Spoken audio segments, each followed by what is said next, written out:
I do groceries with Conchita. Pero almost every day, may nakakalimutan. Almost every day, nandito siya sa SM. Nag-grocery din siya para sa kanyang family. Regularly yan. Siguro mga once in 2 months. At nagpapadala siya through LBC dito.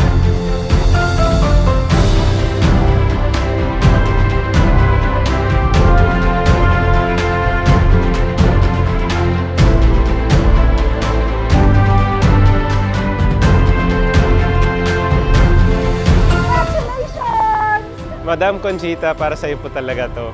Katulad niyo pong mga loyal customers, we want to share and spread yung kindness and joy. Kung paano po kayo naging loyal kay Mrs. Blanca Flor. And dahil doon, meron po kayong 20,000 worth ng groceries para sa family niya.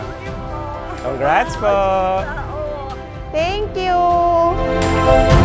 Si Conchita is one of the yayas ng mami ko.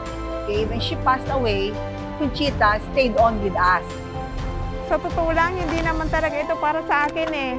Ito sa amo ko, yung mangga, kasi favorite niya yan. 30 years na siya sa amin.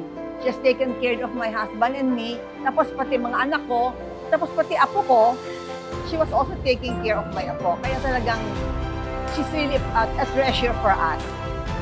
Oh, may isa pang Christmas surprise ng SM para sa'yo. Makeover sa salon!